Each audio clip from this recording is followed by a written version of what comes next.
Привет, друзья! Сегодня хочу представить вам байдарочника, альпиниста, туриста и вообще походника. Ну, сначала пару минут о том, как мы с ним познакомились. Началось все лет, наверное, аж 10 назад, когда он прошел маршрут Чупинская кругосветка по моим старым видео и прислал мне ролик, который он снял об этом походе. Потом он на некоторое время пропал, а затем отправился в кругосветное путешествие. Но тут начался этот самый пандемия и прочие дела, и он там где-то застрял в Азии. А прошлой весной, ранней весной, он отправился на байдарке в корейскую кругосветку. Вот об этом дальше и будет идти речь. Итак, представляю вам походник, турист, альпинист, короче, путешественник с большой буквы Артем Грачев. Здравствуйте, друзья! Приветствую, Виктор! Спасибо за лестный отзыв в мой адрес, очень приятно, аж покраснел. Э, Так, назвал такие регалии. Вот. Ну, в Бачу, так и есть. принципе, все более-менее правда, да. Я уже тоже себя стал с недавних пор называть профессиональным путешественником по той простой причине, что последние вот уже года 3 нахожусь в как сказать, в беспрерывном путешествии, но вот только последний кусочек, там вот где-то полгода, да, с этими ковидами осел дома.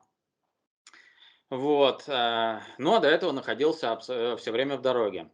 Как вот Виктор уже сказал, познакомились мы с ним, да, в лохматых годах.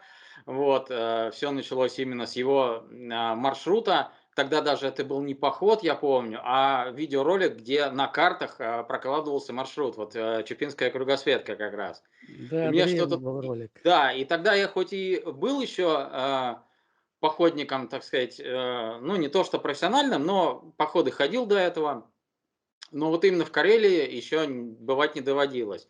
И вот этот маршрут меня очень привлек с какой-то своей так а, разнообразностью. Там была связка из двух озер, по-моему, река, выход в Белое море и поход по островам. Ну, и через Чупинскую губу, да, выход и вход обратно.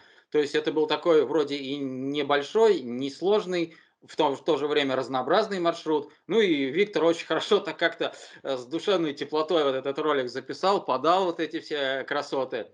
И меня прям так подмыло, все, думаю, вот это знакомство с Карелией начну, собственно, с этого маршрута. Ну и так и получилось, то есть тем же летом, в июле месяце, помню, я отправился. Почему-то я взял моторную лодку вместо байдарки. Мне почему-то казалось, что по морю надо идти под мотором, а вот эту связку порожистой реки, да, озеро Пулынское, по-моему, там малое, большое, я что-то во внимание не взял.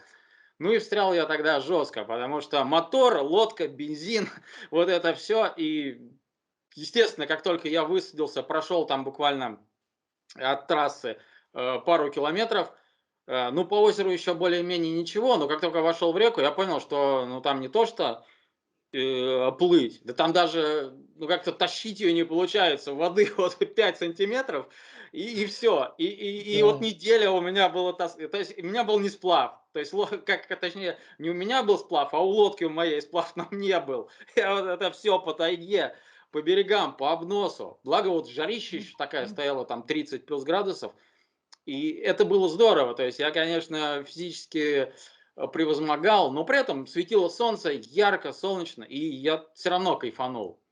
Потом вышел, соответственно, из Пуланги уже в Белое море, там какая-то речушка. Вообще весь поход был, то есть он с одной стороны был очень классным, но с другой наполненным просто приключений. Вот в этой реке я поймал арматуру, которая прошла вот так сквозь всю лодку, через два баллона дно. Я на ней сел посредине реки, начал тонуть с мотором, с едой, со всей этой хренью, выпрыгнул в воду.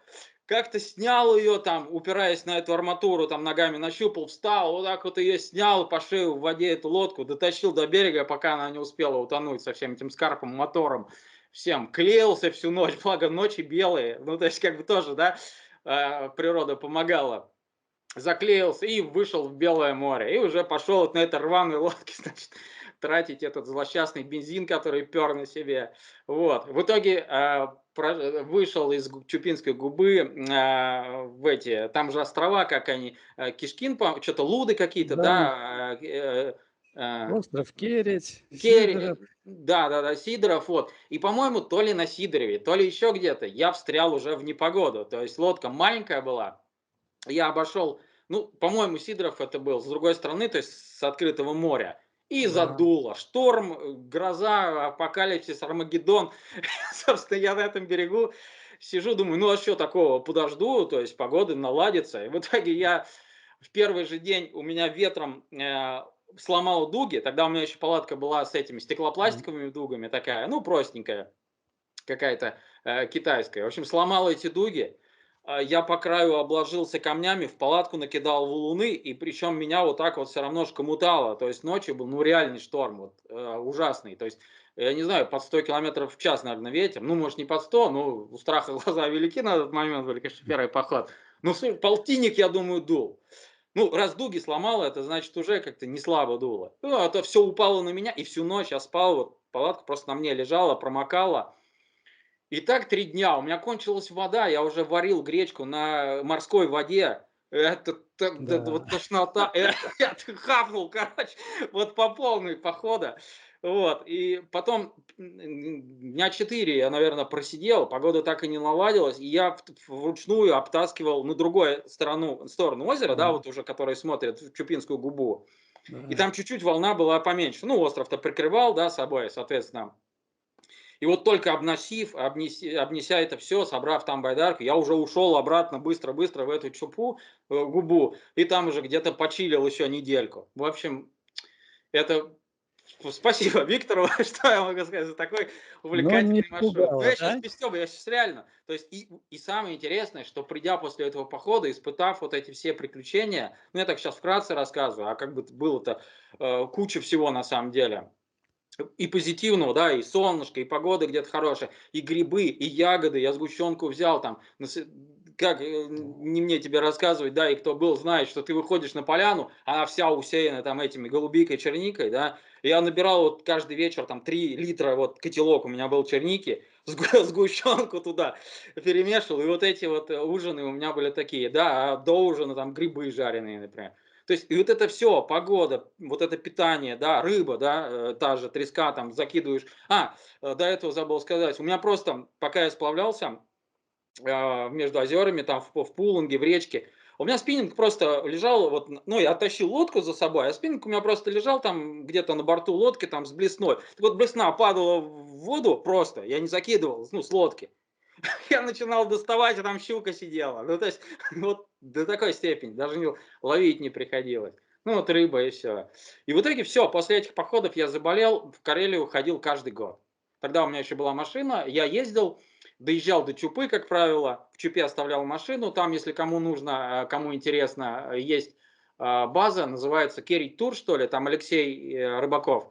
Вот. И у него там банька, у него там гостевые дома есть. Это не реклама, это просто говорю, что вот если можно приехать туда, оставить машину и все, и уйти, да, он забросить может и все остальное. И вот я приезжал туда, оставлял машину, собирал лодку и байдарку, я чередовал. Я брал сезон, допустим, брал моторку, вот, потому что моторка вроде позволяет много проходить расстояние, больше всего посмотреть. Ну, вот этот шум постоянный, да, вибрации, то есть отдыха меньше. А вот байдарка – это полное объединение с природой, то есть ты слышишь птичек, слышишь бульканье воды, весла – это спорт, ну, то есть и как бы получается более гармоничное общение с природой, на байдарке я имею в виду. И поэтому я как-то чередовал, то есть 2 года ходил на байде, там между ними год, ну, в смысле, да, сезон, допустим, на лодке.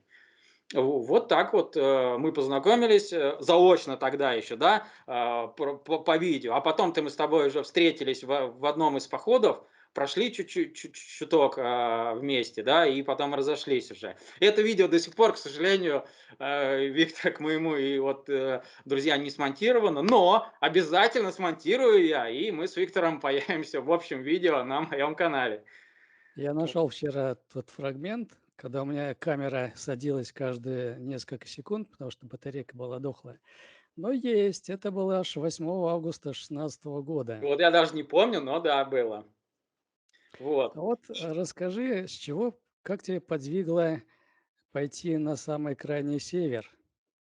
Из чего ты вот начал маршрут, не скажем, в полярных зорях или там Апатитах, Имандре или вообще в Оленегорске. Тогда же можно было пройти вдоль всех Хибин на юг. А почему в Африканде? Название зацепило? Да, да, да, да, зацепило название. Опять-таки, благодаря тебе, Виктор, да, этот маршрут, мы с тобой перед походом списались, ты мне карту водных маршрутов эту кинул, да, где были, ну, там куча вариантов на самом деле было, я не знаю, показывал ты своим подписчикам, не показывал это, наброски, эти все маршруты. И там было масса вариантов, и вот нужно было выбрать какой-то, и на самом деле выбор маршрута у меня не состоялся прям такой четкий. Я просто сначала выбрал для себя отправную точку и дальше думал, пойду и по погоде, по моде, по всему остальному буду уже, соответственно, выбирать дальнейший путь. Потому что там можно, да, заходить в озера, выходить в море, или полностью идти морем, или полностью идти озерами, реками. В общем, на выбор варианты. Вот. Африканда почему? Во-первых, название. Да, я так вот с такой контраст мне показался интересным. То есть, с одной стороны, это север, с другой стороны, это Африканда, да, Африка. Вот, название такое. А поскольку я хотел в Африку в кругосветке, но туда не попал, думаю, ну, попаду в Африку на севере. Вот. Почему такой поход, вроде жестокий, глобальный и все? Так потому что, собственно, как ты сказал, случился ковид, да, я 3 года путешествовал до этого, 7 месяцев я прожил в Таиланде, уже стал тайцем абсолютно, то есть ел вот еду, жил как они, жил там, ну вот в маленькой деревушке там, ездил где-то на лодке, купался в океане каждый день, там ел фрукты с лианов, там пил эти соки, эти тростниковые и все остальное. Ну, то есть полностью вот в жизнь окунулся, такой деревушки тайской абсолютно, с местными со всеми там перезнакомился, в общем, и жил вот этой жизнью. И, а поскольку сердце мое всегда было в Карелии до этого, я всегда любил это место, да, и тут мне так пробило, что вот все, хочу вот этих вот суровых пейзажей, вот этого вот ветра, вот этой вот погоды, пусть даже не всегда улыбчивой, да, дождя, потому что в Тае, ну, круглый год 40 плюс градусов, да, не спасает ничего, ни кондиционер, ничего, жарина ужасная. И вот долго жил, и тут захотелось вот этого контраста все-таки почувствовать и вспомнить вот это, то, что душу всегда мне грело и бередило. И так подумал, ну, поскольку я вернулся, а впереди целое лето, вот, причем я вернулся зимой, и уже все, меня подмывало куда-то пойти, дома сидеть же вообще невозможно, когда в путешествиях находишься постоянно. Вот, дом абсолютно давит, вот эта вся обстановка. И думаю, все, значит, на все лето самый глобальный маршрут, который может быть, прям через все море, через все реки, через все озера, я пойду. Вот, сидел, чесалось, все, зуд был во всех частях. Я и пошел туда в начале мая, как дурачок. Мне все говорят, ты куда пошел? Ты там, говорит, Кольский, во льду, там нет воды жидкой, там, говорит, лед. Я говорю, да ладно, ну, нормально все будет. И в итоге встрял, конечно, вот сейчас во второй серии это все увидите. Недолго плыл я, да недолго я сплавлялся. То есть, соответственно, буквально первый день сплава, и потом все, на озере лед, и началось. А вот это я немножко так перескочил. Африканда, да, название, плюс там по расстоянию от станции Африканда было минимальное расстояние по суше, то есть до стапеля, чтобы собрать лодку. А у меня было килограмм 100 снаряжения, ну, потому что это автономка на 4 месяца, я набрал, в принципе, много, вот, и, ну, можно было обойтись. Не то, что я набрал много, потому что я там не соображаю, что с собой брать. У меня там одной электроники было очень много. То есть ноутбук для перекачки видео, для монтажа где-то, может быть, даже в походных условиях. Жесткие диски, потому что снимаю я в последнее время. Ой, ну у меня не то что гигабайт, у меня терабайтами. Причем видео там 3 терабайта могу провести с похода, и, соответственно, это никакими флешками не решается уже. Приходится именно брать с собой диски. У меня 4 SSD-шника, вот, по 250 мегабайт, еще HDD с собой там на терабайт. Ну, в общем, соответственно, к всему этому провода, да, интерфейсы, ноутбук, чтобы через это все подкручивать. Две камеры, одна экшен, одна обычная, и к той, и к другой по 4 аккумулятора, солнечная панель, зарядка к этому всему, боксы пластиковые, да, чтобы это все не утонуло. Ну и так далее и подобное. Одно за другое, пятое, десятое цепляется. Плюс выход ранний, да, весенний. Соответственно, зимняя куртка. Спальный коврик надувной, вот, палатка большая трехместная, чтобы скарб все закидывать, да, именно по размещению, которая вес, да, с дугами алюминиевыми на этот раз. Red Fox, которая стоит, блин, по тем временам 35 тысяч, сейчас, по-моему, вообще 70 стоит. Но подарок неубиваемая, вот действительно, палатка там, да, но она тяжелая, я вот к этому говорю. То, что хорошая снаряга, да, допустим, которая выносливая, она зачастую влечет за собой вес, который ты прешь на собой. Плюс в этот раз насмотрелся тут у одних путешественников. Обычно я всегда сублиматами до этого ходил в более короткие походы до месяца. Как-то нормально было. А тут вроде и денег что-то не особо было накупать. Они же дорогие, да, сублиматы, вот эти альпинистская именно еда, да, если ты в курсе. Таких вот сушеная, где вот борщи там, все, там есть первое, второе, даже те же завтраки или там ягоды, ну, сушеные. Вот. Они, конечно, вообще ничего не весят, но у них только объем. В общем, отказался от этого вот раз, набрал круп, там у меня были и рис, и пшенка, и гречка, вот, у меня был повидло, у меня была каша овсяная, овсянок обязательно с повидлом надо есть, и с сливочным маслом, соответственно, О, вот это все, то есть комплект, да. Дальше что там было? Я муки набрал хреновую тучу килограмм, потому что собирался печь блины себе. Вот. Ну, в общем, по полной программе. Ну и, соответственно, вот скарб получился, там 3 рюкзака. Кто уже видел видео, может быть, видели, как я с ними начинал в первой серии таскаться. Вот. И поэтому даже километр где-то, да, обноса между там сплавами для меня очень критично были. Вот. И вот я выбрал Африканду, поскольку там было буквально где-то что-то километр от ЖД-полотна до озера. Ну, как я потом очень легко подумал, что это единственное, вот сейчас я донесу, соберу, типа положу в байдарку, и поедет это все в байдарке. ага. Да, поехало. Ну, первое озеро Имандра, а потом все опять понеслось на мне, потому что там нету, вот эти озера там маленькие идут, я уже сейчас по названию не помню, да не суть важно, а между ними нету рек, да, чтобы проток, там болото. Соответственно, вот из каждого озера в каждое это суша, это разбор байдарки, да, перетаскивание челночным методом на себе по рюкзачку. 3 раза я терял спиннинг, 2 раза у меня выпадала камера, вот эта моя Sony основная, в болото выпадала, и каждый раз чудом она не тонула. То есть я возвращался через 2 километра, поняв, что у меня нет камеры, находил ее на кочке какой-нибудь, да, вокруг вот просто открытая вода, да, а я в болоте вот так по пояс.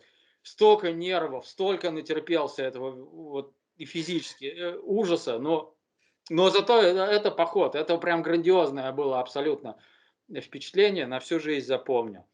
И вот, соответственно, вкратце, если, то есть там вот эта связка озер, там было несколько порожистых рек, причем, ну, я как всегда думал, ну, как пороги, ну, что там, ну, пройду как-нибудь, а там пороги оказались, трешку где-то я проходил, третья категория сложности, я шел на уровне, ну, то есть на грани оверкиля, потому что разгружать-то я не мог тоже, по-хорошему-то надо разгружать байдарку, проходить пороги, да, и собирать ее, ну, а сил-то нет просто. Соответственно, я шел с загруженной байдаркой, когда ну, заливал ее всю, самоотлив уже не справляется, и она начинала вместе со мной тонуть, и там любой вал мог стать последним, да, чтобы кувырнуться, потому что она уже перестает управляться. Ну, как-то с Божьей помощью на авось русский там это все прошел. И, конечно, река, вот я не помню, там небольшая, а вот дальше, которая за ними, которая перед Белым морем уже, которая на впадение идет, там, по-моему, как-то ну, Это не суть, там будет у меня видео, вся эта карта подробная, да, посмотрите. И там реально пятая, шестая категория, там водопады на реках, там по 5-6 метров.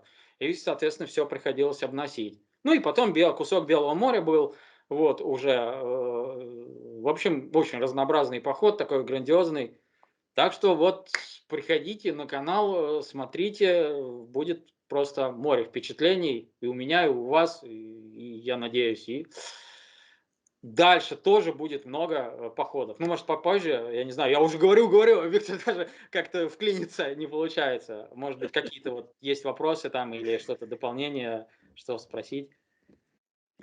Ну, хоть удалось погреться-то на севере. Да, да, ты же тоже был в этом году в походе, да? Только ты позже меня пошел, ну, в прошлом смысле. Я Мгм. не помню, в какое ты время вышел, но там, по-моему, июнь, весь июнь было 30 плюс. Причем вот как раз на северном, это меня берегу застало, на Терском, да, Терском называется или Северный, ну, с Да. той стороны Кандалакша, на Кольском полуострове Белого моря. Ага. Я купался, я из воды в Белом море просто не вылезал. Ну, то есть вот целый день тридцатка, да, и все. И где-то вечером я даже уже приходил, на стоянку вставал, раздевался полностью, бегал голышом, я загорел лучше, чем в Таиланде. Ну, то есть я там был загоревший, конечно, но абсолютно черный был, купался в море. Было что-то потрясающее в этом году с погодой. Это здорово. На самом деле вот этот контраст, холодная вода и жаркое солнце. Вот так вот, это очень супер. Ну, вот. Ладно, посмотрим.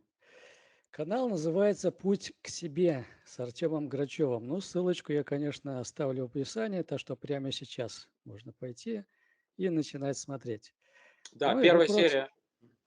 Первая первая серия уже серия доступна опубликована. уже, и, соответственно, каждую неделю будет выходить новая серия. Серий сколько, я даже не знаю, потому что у меня столько материала, что я не могу даже загрузить одновременно на компьютер и посмотреть, да, прикинуть, сколько серий у меня получится. То есть у меня 3 серии хватает, значит, на терабайт, и чтобы я его начал монтировать. Потом, значит, я Мгм. стираю материал, загружаю новые где-то 3 серии, да, и монтирую. Но я думаю, что серии 15-20, может быть, будет. О, Вот, да. То есть это прям это, как он, Санта-Барбара корейская. Вот. ну а как в будущем? Собираешься все-таки закончить кругосветку или какие другие планы будут? Да, конечно, хотелось бы, потому что планы у меня были 100 стран на всех континентах. Конечно, очень хочется, потому что это абсолютно другая степень, и вид походов, да, поскольку я пробовал практически все у себя, да. Я в пешие походы хожу. Кстати, есть по Крыму поход до вот Карелии, можно посмотреть, кому интересно. Я пробовал автостоп вот по миру, когда путешествовал и по разным странам. Водный туризм, да, соответственно, всю жизнь вот ходил, как Мгм. я уже сказал, в Карелию. В горы я ходил, в том числе и зимние походы, там на Эльбрус зимний я поднимался, то есть еще на ряд кавказских хребтов. Вот, альпинизм. Ну, сейчас, конечно, чем дальше, чем возраст становится, так сказать, солиднее, тем в горы ходить все сложнее и сложнее. Вот, потому что гипоксия, вот это все дела. То есть организму тяжелее, конечно. Это по молодости, вот эти альпинизм хорошо. Ну, просто там пахота, она такая затяжная идет. То есть на сплаве ты погреб, у тебя есть возможность, да, Мгм. там отдохнуть, а там нет, там кислородное голодание, все, поэтому альпинизм я как-то пока, ой, не знаю, вернусь я к нему, нет, но пока он у меня где-то в сторонке Мгм. стоит. Вот. Значит, впереди что? Обязательно будут водные походы. Сейчас я на следующее лето планирую, очень хочется байкальскую кругосветку, то есть это полностью вокруг Байкала пройти. Вот, ну, вдоль берега, да, полностью кольцо Байкальское. Это Пеший тоже или километр. водный? А? Пеший или водный? Водный, конечно, водный. На Мгм. байдарке, да, на байдарке, вот, может быть, вот как раз сейчас я думаю. Или же есть еще варианты, это Забайкалье, там тоже связка рек, озер горных с выходом в Охотское море. Вот. Там тоже порядка 3-4, может быть, тысяч километров. То есть вот от, считай, Забайкалья, там вот практически вот этот весь глобальный кусок можно тоже проехать на байдарке. Хапнуть тоже удовольствия много. Если кто, может, знает такую походницу, то есть Марина Галкина, ты, наверно, знаешь, да? Конечно, знают все. Вот, последняя у нее Чукотка, да, вот она через Чукотку прошла, там комбинированный поход, сплав и пешка. Вот мне тоже интересно было бы повторить вот эту историю. Вот. Ну, вот как-то так. То есть, да, плюс у меня снято уже вокруг Крыма, есть поход на байдарке. То есть я полностью по Черному морю обошел Крым. И это уже снято, и я обязательно смонтирую. То есть это уже будет на канале. Мгм. Вот как минимум, то есть, да, вот этот проект, проект Байкала, проект Забайкалья, вот, либо Чукотки, либо того же мыса, как он, Челюскин, да, куда угодно можно там идти, там, не знаю, Тикси, Карское море, да, обязательно хочу, и там, по-моему, река Кара, Карское море, и Мгм. что там еще, что-то такое, вот те вот края, ну, Путараны обязательно на Байдарке, ну как О, без Путаран, Путараны. вот, все это точно, друзья, будет. Вот, ну, это может не в один сезон, но это все точно будет на канале. Вот, в последовательности уже я там определю. Ну и кругосветку, да, я планирую закончить. Скорее всего, вряд ли это получится одним куском, потому что ковид с нами, я так думаю, надолго. И даже если не ковид надолго, то Опа, загоре... Что? ты пропал с экрана. А, Что-то камера отрубилась. сейчас посмотрим. Друзья, технические моменты. Соответственно, да, то есть пока вид-то, может быть, и кончится, но я так чувствую, бюрократические вот эти все истории, да, вот как ПЦР-тесты, там, многие страны ужесточили правила въезда, да, укоротили визы, то есть вот это все, скорее всего, история, она останется надолго, и как я раньше там из страны в страну прыгал, даже не самолетами, а просто пешими границами, я думаю, что сейчас в ближайшее время это не получится, и, наверное, буду кругосветку доходить, ну, там, типа, 3-4 смежных страны прошел, где-то, Мгм. да, какой-то кусочек вернулся в Россию, там, сделал какой-то водный поход, это даже, может быть, и будет интересней, да, вот, и комбинировать, или еще какой-то поход сделал, чтобы разнообразие было и на канале, и для себя, и потом опять, собственно, вернулся там к посещению каких-то других стран. Вот план такой, а как там получится, ну, посмотрим, будем посмотреть, как говорится. Ну что же, как говорится, будем ждать, смотреть, Спасибо. наблюдать, что там получится. Может быть, Виктор, да, извиняюсь, может быть, и мы и вместе, черт не шутит, замутим, да, где-то Ну, пересечемся, да, либо может быть, и специально шутит. совместный поход, но все-таки Карелия наша общая любовь, вот, поэтому мы можем там встретиться и порадовать наших подписчиков еще какими-нибудь интересными видео, вот. Не знаю, Мгм. вот я уже предлагал, но обсудим, может быть, мы какие-то стримы позаписываем, да, может быть, какие-то с историями, байками, если это будет. Вот, кстати, друзья, если да, можно я так вот от себя-то Да. возьму на себя какую-то вот такую, предложить и подписчикам Виктора, да, и общим нашим подписчикам такие появятся, ну, как они уже появляются. Кстати, Ну, спасибо Виктору, да, и спасибо, друзья, которые уже пришли на канал. И такой активности я на своем канале сроду не видел. Вы большие молодцы, прям мне очень приятно. Понаписали мне кучу комментариев, я на все ответил. Вот очень приятно от всех вас видеть, очень слышать. И прям с каждым буду общаться. Прям задавайте любые вопросы, спрашивайте, буду отвечать.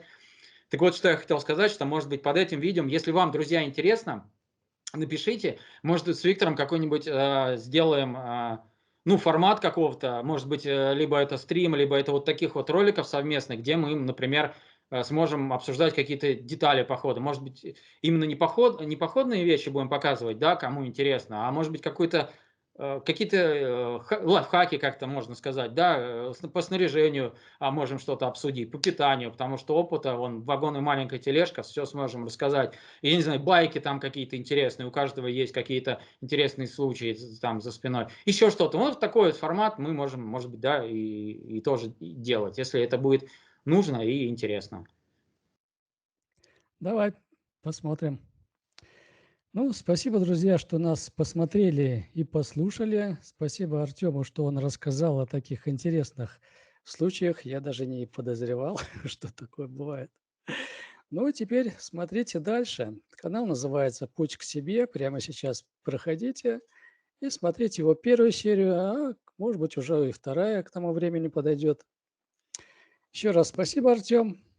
Да, спасибо, Виктор, спасибо, друзья. И маленький спойлер, вот не могу все-таки удержаться, ради затравочки, вот касаемо историй. Не знаю, вот, Виктор, вам удавалось, как мы, вот я не знаю, любим говорить, и там я люблю, вроде у вас тоже рассказывают, что в Карелии мишки-то они такие деликатные, да, то есть за ними еще побегать надо, погоняться там, Ой, чтобы увидеть. Потому что, ну, частые просто комментарии, не знаю, как у вас, вот, а ты не боишься спать в лесу, медведи там, трали-вали. Я говорю, ну, ребят, ну, медведи в Карелии, они те добрые, их там немного. Я ну ты же всегда был рады тогда будем их только поиском. увидеть. Но не получается, только следы. И вот в этом походе все-таки мне удалось пообщаться с Мишкой, и вы все это увидите.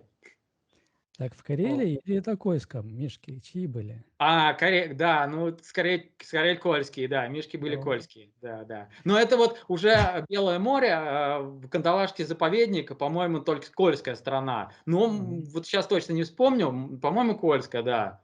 Так Но что факт. ждем интервью с Мишкой. Да, обязательно, постараюсь.